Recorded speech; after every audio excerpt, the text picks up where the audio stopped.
पर्वाधिराज महापर्व पर्युषण का ये 7वां दिवस आप सभी के लिए आनंददायी, सुखदायी, मंगलदायी, कल्याणकारी हो।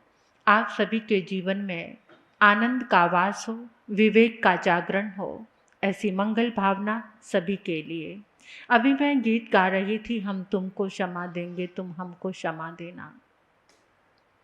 चिंतन आया सबसे बड़ी क्षमा तो खुद से ही मांगने की है। किससे? सबसे ज्यादा हम किसी को पीड़ित कर रहे हैं तो वो खुद को पीड़ा से भर रहे हैं, क्योंकि जिन चीजों में हम आनंद ढूंढ रहे हैं ना, वहीं से पीड़ा आ जाती है। विवेक नहीं है जीवन में। जब विवेक खत्म होता है तो पीड़ा बढ़ जाती है। थोड़ी सी बात आज स्वयं की पीड़ा की ही करना चाहूंगी कि ऐसी कौन सी शक्ति है जो हमें पीड़ा से मुक्त कर सकती है। आजकल के जो युवा बच्चे हैं ना, उनके मुंह पे एक शब्द चढ़ा हुआ है, मतलब थोड़े थोड़े दिन के बाद कुछ अलग तरीके के शब्द आए हैं। उनके पास एक शब्द है, दिस इज माई फैंटेसी, ये मेरी फैंटेसी है। आपको पता है ये शब्द बहुत युवाओं के बीच में चल रहा है। मैंने भी सुना युवाओं से ही। बच्चे आते हैं तो अपनी बात करते हैं और कहते हैं हमारा साहब आपको तो पता नहीं दुनियादारी आजकल क्या क्या चल रहा है। मैंने कहा इसका मतलब क्या है? कहते इसका मतलब है चाहत, इच्छा, कामना, वासना। किसी ना किसी भोग की चीजों को लेकर आज के युवा बच्चों की फैंटेसी है। भोग भोगने के तरीके, वासनाओं को बढ़ाने की चीजें, उसको नाम दे दिया और इससे तोड़ फोड़, टूट फूट, अफरा तफरी मची हुई है। क्योंकि जब तक इंसान के पास विवेक नहीं है, चरित्र नहीं है, वो जानवर है।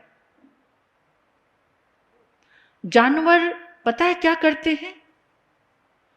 वो सिर्फ जब तक जानवर का बच्चा दूध पीता है ना, तभी तक वो उनका बच्चा है। उसके बाद जैसे ही उसने दूध पीना छोड़ा तो कौन उसका बच्चा?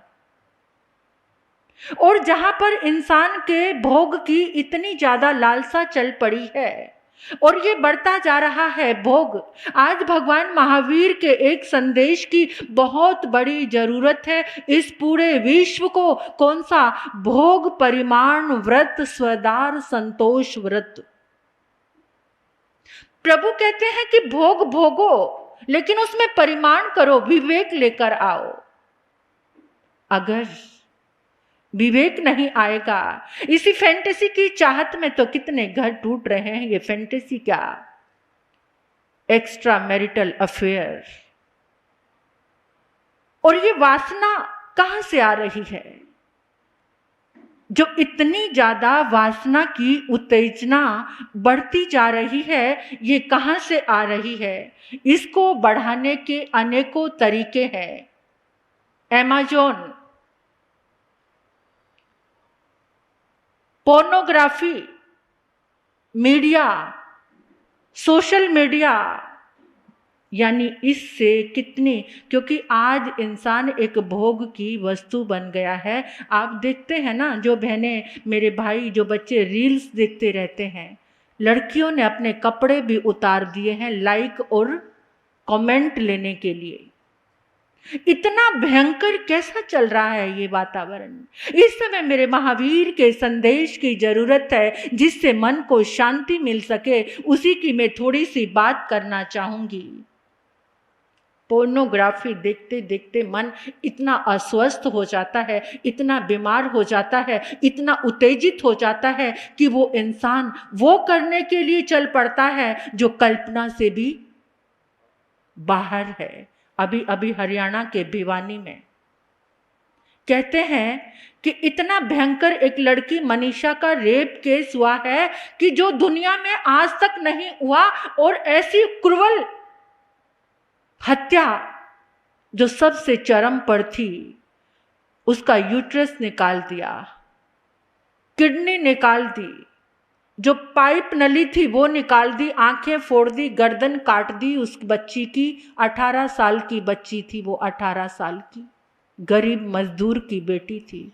गर्दन इतनी काट दी, थोड़ी सी एक तरफ लटक रही थी, आंखें फोड़ दी, चेहरे पर तेजाब डाल दिया। ये क्या है?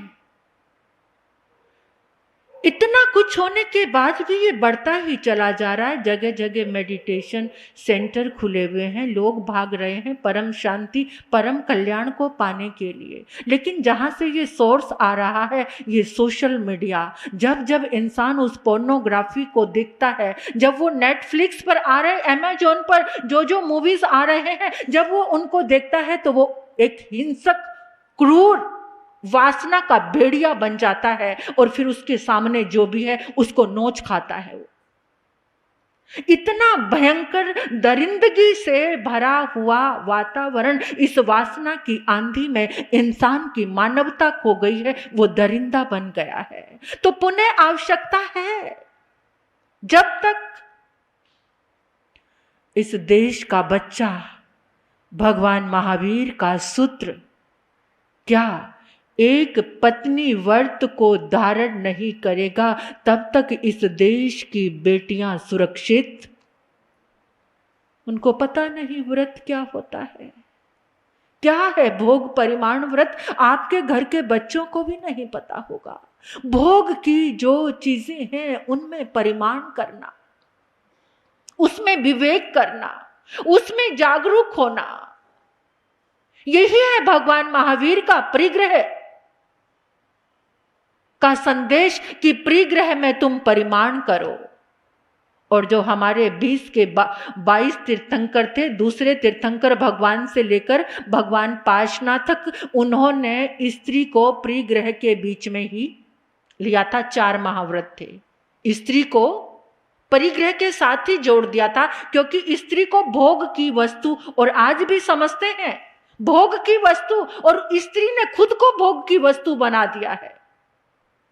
छोटे कटे फटे अर्धनग्न कपड़े पहनकर अपने शरीर को दिखाकर क्या आकर्षित करना, किसको? अगर तुम्हारे पास सोने के सिक्के हैं, आप जा रहे हैं, या बहुत सारे जो नोट है आपके पास, आप जब मार्केट से निकलते हो उसको ढक कर लेके जाते हो या ओपन करके? क्या करके जाते हो? किसी की नजर पड़ गई तो कोई लूट लेगा, किसी की नजर पड़ गई तो कोई लूट लेगा। ये देह चरित्र ये ढकने का है, ढकने का, इसे ओपन करने का नहीं। तभी तो लुटाई हो रही है, क्योंकि इसको दिखाना क्या? ढके हुए वस्त्रों में भी ये शरीर ज्यादा सुंदर दिखता है, ज्यादा सुंदर दिखता है। क्या दिखाना? जो अगर ये तन तुम्हारा धन है तो ये ढका हुआ ही सुरक्षित रह सकता है, जब तक ये ढकेगा नहीं। जैसे जिस धन को, पैसे को, जेवर को तुम मार्केट में निकलते हो, कितना बचा के ढक के निकलते हो कि कोई लूट कर ना ले जाए, और जो ढकने वाली चीज है उसको भगवान राम ने सबको कहा चरित्रवान बनो। भगवान महावीर ने सबको कहा स्वदार संतोष व्रत में आ जाओ, तुम्हारा चरित्र बन जाएगा। आज ही इंसान इतना भूखा भेड़िया क्यों हो गया? 30, 35, 40 साल पहले मेरा भारत ऐसा नहीं था, ऐसा नहीं था मेरा भारत। इस भारत का युवा चरित्रवान था, इस भारत की बेटियां चरित्रवान थी। भूल से भी किसी की तरफ नजर उठ जाती थी ना, तो अंदर से पुकार उठती थी ये गलत है, अंदर से, क्योंकि अंदर अब रहने ही नहीं दिया। किसने? ये डिजिटल जो इंडिया बन गया है, डिजिटल भारत बन गया, उसने अंदर के चरित्र को रहने ही नहीं दिया। इस मोबाइल ने, एक लड़की नंगा नाच कर रही है, दूसरी उसको देखती, इतने लाइक्स आ गए, इतने इसके वीडियो को पसंद कर लिया गया, तो मैं भी अपने कपड़े उतार दूं, मेरे भी लाइक आ जाएंगे। ऐसी दौड़ चल रही है। ये पहले का मेरा भारत देश केवल अपनी बहन को नहीं, पड़ोसी की बहन को, पड़ोसी के गांव की बेटी को भी इंसान अपनी बहन समझता था। पड़ोस के गांव की बेटी को अपनी बहन समझता था। और आज तो अपने ही भाई के पास अपनी बहन सुरक्षित नहीं है। आज का पढ़ा लिखा इंसान कहता है, क्या कहता है? Money is gone, nothing is gone. कुछ पढ़े लिखे लोग कहते हैं money is gone, nothing is gone. Wealth is gone, something is gone, but character is gone, everything is gone. लेकिन मैं पूछना चाहती हूं, व्हाट इज चरित्र, कैरेक्टर? कैरेक्टर क्या है? आपका धन क्या है? What is your money? क्या है हमारा धन? सबसे बड़ा धन हमारा चरित्र है। अगर चरित्र ही ऊंचे गिर से जो गिरे मरे एक ही बार, चरित्र गिरी से जो गिरे बिगड़े जन्म हजार। ऊंचे गिर से जो गिर जाएगा ना पहाड़ से, तो एक ही बार मृत्यु हो गई, लेकिन चरित्र के गिरी से जो गिरता है वो बार बार बार बार उसको मरना पड़ता है। सब पड़े हुए हैं एक्स्ट्रा मैरिटल अफेयर। अपनी पत्नी में संतोष नहीं है। सारे घर को तोड़ने का कारण, और मेरा जैन समाज भी पतन की ओर जा रहा है, पतन की ओर। क्योंकि बाहर की जो दौड़ है ना, बाहर का जो प्रभाव है वो उनके पास भी आ रहा है। आज किसी के पास संयम की साधना करने का समय नहीं है, ध्यान करने का समय नहीं है, अच्छा संग करने का समय नहीं। समय है, लेकिन कौन सा संग करने का? कौन सा संग कर रहे हैं? आप खुद ही देख लो कि संग तो कर रहे हैं गंदी बातें, गंदे संस्कार, गंदे दोस्त, शराब, सिगरेट, नशा, इनका संग चल रहा है। तो फिर विकृति तो उससे बढ़ती ही जाएगी। जब इनका संग चल रहा है तो कैसे जीवन में सुधार आएगा? तो उसी के कुछ सूत्र हैं थोड़े से जागने के लिए, जो मेरे प्रभु महावीर ने, मेरे आचार्य भगवंतों ने, हमारे प्रबुद्ध मनीषियों ने हमें दिए हैं, कि उनको तुम लेकर, पता है जो इंडोनेशिया देश सुना होगा आपने, जब वहां बच्चे का जन्म होता है ना, तो बच्चे के जन्म पे उसे रामायण सुनाई जाती है। मुस्लिम कंट्री है वो, इंडोनेशिया में। और आपके यहाँ जब बच्चे का जन्म होता है तो कहाँ पार्टी की जाती है? पार्टी कहाँ देते हो? सोच लो, पोते का जन्म हुआ है, कहाँ पार्टी देनी है? उस बच्चे को क्या सुनाया जा रहा है? क्या सुनाया जा रहा है? चरित्र धर्म की कुछ बातें अगर उसके कान में पड़ेंगी तो शायद उसके अंदर कुछ ठहर पाएगा। लेकिन आज पूरी संस्कृति चेंज हो गई है। अरे आज तो आपकी संस्कृति ने जीते जी लोगों को मुर्दा बना दिया। सुबह उठते हैं, क्या कहते हैं? Good morning dad. पहले पिता को मरा हुआ घोषित कर दिया सुबह उठते ही। और कहते हैं भगवान बच्चों की पुकार जल्दी सुनते हैं, तो इसलिए अपने बच्चों के मुंह पे अगर डैड जो शब्द हो तो उसको निकाल देना। भगवान बच्चों की प्रार्थनाएं जल्दी सुनते हैं, गुड मॉर्निंग डैड नहीं। तो ये सारी की सारी संस्कृति हमारी बदलती चली जा रही है। हमारा आज क्या है? हमारे आज से ही हमारा कल बनेगा। ब्रह्मचारी रहना आज के युग में बहुत मुश्किल हो गया है। ब्रह्मचारी रहना, जब तक जीवन में ब्रह्मचारी, इसका कनेक्शन 3 चीजों से है। एक हमारा मन है, एक वीर्य है और एक प्राण है। ये तीनों का कनेक्शन है आपस में, मन का, वीर्य शक्ति का और प्राण का। वीर्य शक्ति आपके मन को ताकतवर बनाती है, लेकिन वीर्य शक्ति उत्पन्न कब होती है, सेव कैसे रहती है अंदर? जब तक जीवन में ब्रह्मचर्य नहीं होगा। ब्रह्म यानी ईश्वर, ईश्वर की आराधना, उसकी आत्मा ईश्वर है जो ब्रह्मचर्य व्रत में, मेरा ये जिन शासन तो ऐसा है, यहां तो इस जिन शासन में एक विजय और विजया, दो युवाओं की शादी हो जाती है। एक ने 15 दिन का शुक्ल पक्ष यानी चांदन पक्ष का नियम किया हुआ था ब्रह्मचर्य का, और एक ने कृष्ण पक्ष का, और दोनों का विवाह हो गया। उन्होंने कोई ये बात नहीं रखी कि किसी तरह का कोई ऑप्शन हो जाए, कोई ऑप्शन सब खत्म हो चुके थे।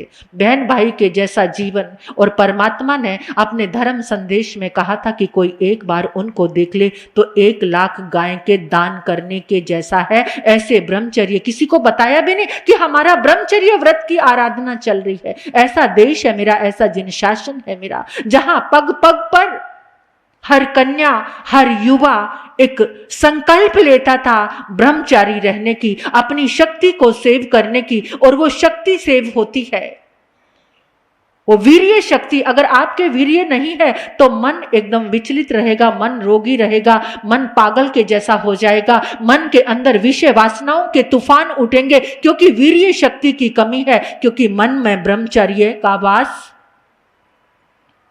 नहीं है, सही जीवन शैली है। परमात्मा कहते हैं कि अगर आपको एडिक्शन है, विषय वासना बहुत ज्यादा है, तो उसको चेक करना है।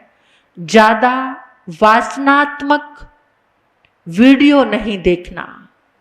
रात को सोते समय प्रार्थना के साथ सोना, अच्छा संग करना, साधु संतों का संग करो, अच्छे व्यक्तियों का संग करो। अच्छे व्यक्तियों का संग करोगे तो तुम्हारे जीवन में शक्ति का, जो वीर्य शक्ति है, उसका वर्धन होगा। 3 समय में संधि करो भगवान से।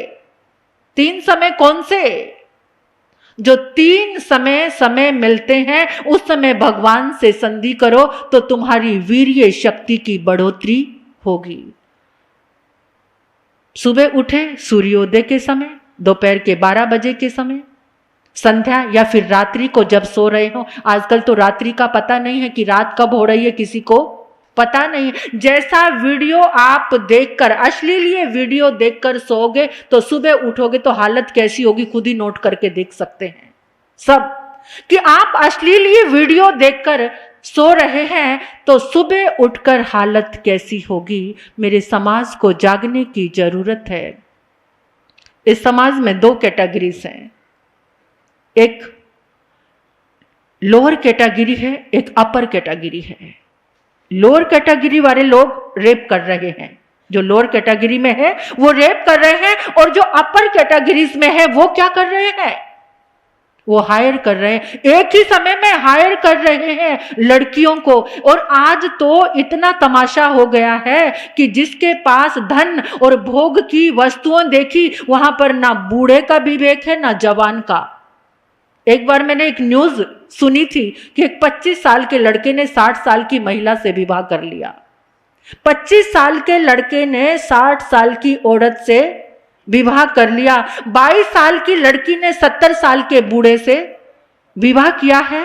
किससे विवाह किया है? अपनी भोग वासना को, स्वच्छंदता को और ज्यादा विस्तार देने के लिए विवाह किया, क्योंकि उसके पास धन था। उस धन से वो जो चाहे भोग सकती है, खुला जीवन जी सकती है। ऐसी विकृतियां जहां पर यह है फैंटेसी कि जो जीवन को विकृत करती जा रही है। परमात्मा कह रहे हैं जब जब मन तुम्हारा विकृत हो जाए, दूध में जामुन लगाओ तो बहुत अच्छा रहेगा। अगर जामुन नहीं है तो शक्कर डालो, शक्कर नहीं है तो पानी मिला दो, पानी भी नहीं है तो नींबू कभी भी मत मिलाओ। इस मन के दूध को वैसा ही रहने दो। अगर कुछ संग मिलता है तो ऐसा संग करो जिससे ब्रह्मचर्य व्रत की आराधना में तुम कुछ संयम आए, कुछ तो मर्यादा आए, कुछ तो परिमाण आए, कुछ तो संतोष आए। महापुरुष कहते हैं जब ये मन विकृत होने लगे तो ब्रह्मचर्य सम्राट को अपनी नजरों में लेकर आओ। कौन है ब्रह्मचर्य सम्राट? कौन है? स्थूली भद्र, जिसको सारी सामग्री, जिस समय आसपास सामग्री बेकार होती है ना, तो ब्रह्मचर्य व्रत की पालना कठिन हो जाती है। सामग्री समझ गए? स्थान, भोजन, व्यक्ति जिसके साथ तुम्हारा संबंध है, अगर वहां पर अगर वो वासनात्मक माहौल नहीं है तो तुम संयमित रह सकते हो। अगर तुम्हें माहौल वैसा मिला है, सामग्री विपरीत है, दुश्मन है तुम्हारी सामग्री, और ये सारी सामग्री आर्य स्थूली भद्र के जीवन में सारी दुश्मन सामग्री थी, जिसको वो मित्र बना के अपने ब्रह्मचर्य व्रत की आराधना करके कोशा श्राविका को, वेश्या को श्राविका बनाकर आ गए। स्थूली भद्र जब ये भोग बहुत परेशान करे तो उस ब्रह्मचर्य सम्राट को अपनी नजर में लेकर आना। जब तक तुम अच्छा संग नहीं करोगे, अच्छी किताबों का संग नहीं करोगे, अच्छे वीडियोस का संग नहीं करोगे, तब तक इस मन के अंदर वीर्य शक्ति की बढ़ोतरी हो ही नहीं सकती। तो हमारे महापुरुष कहते हैं कि 3 चीजें हैं, उसका हमेशा आपने बचाव रखना है 3 चीजों से। कैसे? एक तो पहला सूत्र है, हम उम्र के साथ एकांत में नहीं मिलना। हम उम्र के साथ एकांत में नहीं मिलना, नीति वाक्य कहते हैं, धर्म ग्रंथ कहते हैं। ये तो बहुत दूर की बात है किसी से मिलना। नीति के मूल्य कहते हैं कि सगे पिता से भी तुम एकांत में मत मिलो। कुछ तो सोच कर कहा होगा, हमारे पिता कैसे हैं? आप ये बात कह सकते हैं, ये सामूहिक है, पूरी दुनिया के लिए, सबके लिए सूत्र है कि सगे पिता से भी एकांत में नहीं मिलना। अपनी बेटी के साथ सका पिता भी एकांत में नहीं। तभी तो भगवान महावीर ने हमारे लिए सूत्र दिए हैं कि एक साध्वी एक पुरुष, अकेले दोनों ना बैठे, एक साध्वी एक साधु। ये सूत्र ऐसे ही नहीं, प्रभु तो अनंत ज्ञानी थे, त्रिकाल दृष्टा थे, एक एक जीव की हर पर्याय को जानने वाले थे। उस अनंत ज्ञान के प्रकाश में अगर आज हम शंका करते हैं और उस वाणी को काटते, कुछ नहीं होता, मेरा मन ठीक है, मुझे पता है ना मेरे मन का, मेरा मन कैसा है, मेरे मन को कोई डिगा नहीं सकता, हिला नहीं सकता, ये बेकार की बकवास की बातें हैं। इस मन का कुछ भरोसा नहीं है, ये कब एक पल में कैसे से कैसा हो जाए। ये वातावरण को देखकर बदल जाता है, ये संग को देखकर बदल जाता है, ये विषय भोगों की सामग्री को देखकर तुरंत बदल जाता है। भाई को सगी बहन के साथ भी एकांत में समय नहीं गुजारना चाहिए। ये नीति की बातें हैं। हम उम्र के साथ एकांत में मत मिलो। और आजकल क्या चल रहा है? हम उम्र को छोड़ किसी के साथ भी हर इंसान सिर्फ एकांत ही एकांत देखता है। दूसरी बात है, अति परिचय से बचो, अत्यधिक परिचय नहीं बढ़ाना। खासकर जो ऑपोजिट सेक्स है उसके साथ अधिक परिचय नहीं बढ़ाना। सीमित जीवन जीना, अपने जीवन में सीमितता को लेकर आना। लेकिन क्या करें, आजकल तो ऐप भी ऐसी आ गई हैं, उन्होंने भी सत्यानाश कर दिया है। अकेले बैठे तुम्हारा मन नहीं लग रहा है, किसी दोस्त की जरूरत है तो आओ हमारे पास, हम तुम्हारा टाइम अच्छा स्पेंड करेंगे। गंदी अश्लील बातों के द्वारा उत्तेजना और उत्तेजित करना, ये सारी सामग्री जब मिलती है तो वहां ब्रह्मचर्य नहीं रह सकता, वहां पे संयम नहीं रह सकता, वहां पर विवेक नहीं। क्योंकि जब जिससे दोस्ती करोगे और जिसके साथ तुम बातचीत कर रहे, अंदर से मन बदमाशी कर रहा है, ये मन बहुत बदमाश है, ये अंदर से बदमाशी कर रहा है और उस बदमाशी के वशीभूत होकर सब यही सोचते हैं कब अकेले में कहाँ मिलना है, वहां मिलना है। अरे कितने कितने अफेयर। आज इंसान ने नया अवैध संबंधों को नया शब्द दे दिया, अफेयर। अवैध संबंध है ये। जिस संबंध को दुनिया मान्यता नहीं देती, समाज मान्यता नहीं देता, उसको आप कह रहे हैं अफेयर। अफेयर चल रहा है, शादी के बाद भी अफेयर चल रहा है। और उस अफेयर वाली को या वाले को कहां कहां घुमाने लेके जा रहे हैं। कोई गोवा जा रहा है, कोई ऊटी जा रहा है, कोई कहां जा रहा है, और पत्नी को कुछ भी पता। हर पल झूठ, हर पल असत्य और हर पल पतन के सारे साधन बनते जा रहे हैं। तो कैसे जीवन सुरक्षित रहेगा, कैसे इस समाज की बेटियां सुरक्षित रह सकती हैं। और तीसरा सूत्र है अंधकार से बचो। किससे? अंधकार में ही सारे पाप होते हैं। अंधकार में किसी से मिलना नहीं, अंधकार में किसी के पास जाना नहीं। ये 3 खतरे हैं। स्थूलीभद्र के पास ये तीनों खतरे थे। सिर्फ एक अकेली रूपकोशा थी जिससे संबंध था। अंधेरा भी था वहां, 4 महीने का चौमासा करने के लिए गए थे वेश्या के यहां पर। क्या तो गुरु रहे होंगे जिन्होंने आज्ञा प्रदान की होगी, और क्या स्थूलीभद्र रहे होंगे जिस रूप कोशा के साथ 16 वसंत बिताए, संबंध बनाए, उसी के आगोश में रहे, उसी के प्रेम के दीवाने बनकर रहे स्थूलीभद्र। और वही स्थूलीभद्र एक पल नहीं लगा सारे रिश्ते को तोड़ने में और उससे बाहर निकलने में, और साधु बनकर भी उसी रूप कोशा के यहाँ पर पहुंच जाते हैं अपनी कसौटी को चेक करने के लिए। क्या मैं साधु हूं? क्या मैं ब्रह्मचारी हूं? क्या मेरा ब्रह्मचर्य व्रत इतना पक्का है? क्या मैं अपनी उस हम उम्र के साथ एकांत में रहकर भी ब्रह्मचारी हूं? भूतों ने भविष्य दी, ना कभी स्थूलीभद्र हुआ है, ना कभी होगा, और ना आज है। एक ही थे स्थूलीभद्र, एक ही, जिन्होंने ऐसे विपरीत संयोगों में इन 3 खतरों के बीच में भी वो विजयी बनकर आए और रूप कोशा को श्राविका बनाकर आए।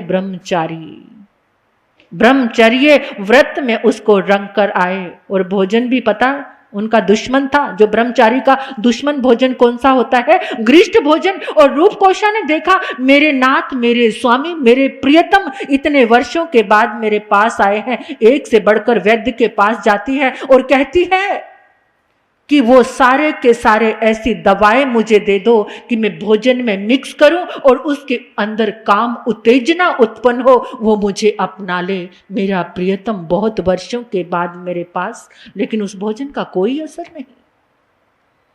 उसने सूती का नृत्य किया सुइयों के ऊपर, जो स्थूलीभद्र को बहुत पसंद था। कोई असर नहीं, भोजन का असर नहीं। कड़कती बिजलियां, अंधेरी रात्रि जो विषय वासनाओं को उत्पन्न करती है, ऐसी रात्रियों में भी स्थूलीभद्र अपने ब्रह्म पर अडिग रहे। कैसी थी वो साधना? अगर आज हम उनका नाम लेते हैं, कहते हैं कि एक बार सांप के पास बैठ जाओ, हो सकता है सांप तुम्हें ना डसे।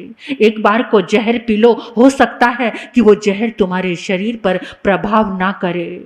आग के पास बैठ जाओ, हो सकता है कि उस अग्नि का सेक भी तुम्हें ना लगे। लेकिन ये 3 चीजें, क्या हम उम्र के साथ एकांत में, अत्यधिक ऑपोजिट सेक्स से परिचय और अंधेरी रात, अगर ये तीनों चीजें तुम्हारे जीवन में एक साथ हैं तो तुम्हारे विनाश को कोई टाल नहीं सकता, तुम्हें कोई भी बचा नहीं सकता, उसका पतन होना ही होना है। ये परमात्मा के वचन है, हमारी औकात नहीं है, हमारी औकात कुछ भी नहीं है। ये प्रभु के वचन है, ये परमात्मा की वाणी है। आज जरूरत है इस आप्त वाणी की, आज जरूरत है इस संगति की। जितनी मोबाइल का संग उतना जीवन भ्रष्ट नष्ट होता जा रहा है। आज सबके पास मोबाइल को समय देने का वक्त है, लेकिन सत्संग में आने का वक्त नहीं है। जहां से तुम्हारी वीर्य शक्ति, तुम्हारा मन निरोग हो सकता है। कहते हैं कि जो ब्रह्मचारी होता है ना, वो सबसे ज्यादा निरोग रहता है, उसकी ताकत है ये। सारे रोग अपने आप ही खत्म हो जाते हैं। और कहते हैं कि सबसे बड़े पाप का द्वार आपके पास कोई है तो वो हमारी आंख है। स्पर्श करने की इच्छा कब जागती है? जब पहले आंख ने। सबसे बड़े पाप का द्वार हमारी आंखें हैं। इसलिए आज का युवा कह रहा है मेरी फैंटेसी, चाहत। क्या आंख ने किसको देखा? अर्ध नग्न शरीर को देखा, आंख ने शराब को देखा, आंख ने देखा, फिर उसको स्पर्श करने की चाहत जागी। आप किसी के घर में गए, दीवार पे बहुत सुंदर वॉलपेपर या क्या चीज लगी हुई है, आंख ने देखा, एकदम अंदर से मन ने कहा स्पर्श करके देखो क्या चीज लगी हुई है, बहुत सुंदर दिख रहा है। पहले आंख ने देखा, फिर मन ने बोला स्पर्श करो, और फिर स्पर्श टच करने की का भाव जागा, छू कर देखा। आज ये जितने पाप हो रहे हैं, ये पाप का सबसे बड़ा द्वार हमारी आंख है। इन आंखों को प्रभु चरणों में, प्रभु दर्शन में, संत दर्शन में, मेडिटेशन में, संयम में, ध्यान में जोड़कर अगर एक ही संकल्प ले लिया जाए, मर्यादा का परिमाण करो। प्रभु ने तो कहा है तुम आगारी हो। श्रावक को क्या कहा है? तुम आगारी हो, तुम्हें छूट है सब करने की, लेकिन किसके साथ? विवेक और मर्यादा के साथ। जब जीवन में ये विवेक आ जाएगा तो हमारा चरित्र धन सबसे बड़ा धन है। बिना चरित्र के इंसान जानवर है, जानवर। और आज दुनिया में आपको ढूंढने से इंसान नहीं मिलता, बस जानवर ही जानवर नजर आ रहे हैं, भूखे भेड़िए नजर आ रहे हैं। कोई किसी तरीके से अपनी वासना को तृप्त कर रहा है, कोई किसी तरीके से अपनी वासना को तृप्त कर रहा है।